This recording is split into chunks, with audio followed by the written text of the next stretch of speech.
Samir, hər qızın xəyalıdır ki, sənin kimi yanında güclü bir kişisi olsun. Bunlara bax, nə boyda da bunlar. Bir dənə buranı sağ-salamat keçə bilsəydim, nəcədən zaddan verərdim. Ay Allah, qurban olum, sabran rahat keçib. Dünyanın 8-ci möcüzəsidir, gözəllikdir, gözəllik. Samir, görmürsən mənə söz atırlar. Bir cavablarım ver də. Səndən də öyle, məndən də. Başa düşmədin mi? Mana olur ki, ya. Qız da elə baldır, bal. Eşitmirsən qız deyirlər, mən deyirlər də. Geç cavablarımı ver, kişi deyilsən. Kilikdən zaten söhbət eləmə, mənim başımı xarab eləmə. Gözlə burada gəlirəm. Yanında oğlan ona qıza söz atmaq istədi. Nədir? Başa düşmədim. Bu hansı dövrdür? Hansı zəmanədir? Hansı bankdır qaqa? Zamanınızda başa düşdü mü?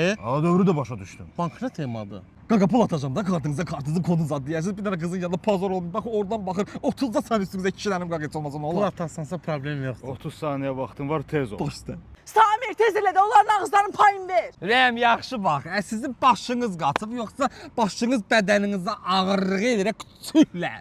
Suyu danışmamışdıq, amma adama bir dənə 100 belindədir. Nəsə qaqa, onda statdan çox qaldım. Ya qadanızı alaram. Kartınızın kodunu deyin, pulunuzu atım. Amma elə deyin ki, payt olmasın, yaxşı? 41 dəfə üzr istəyirəm, 69 dəfə başıva dönür. 40 dəfə qələt eləmişik, 98 dəfə başımızı daşa döymüşük. Halal deyə sənə Samir. Bax mən sənə bunu deyirdim. Sən əsl mujiksən. Az mən nə bilmişdim. Sənin kişin elə bilir kişilərdən də öyle. Bayaq dediyi restoran vardı. Bəlkə orada gedək yeməyi yeyək. Az nə restoran zat, pul qalır restorana. Gedək burada simişkadan zaddanlaq, skamyakada zad oturub çıxdıraq. Dinci düş qavamı, bir dənə salam.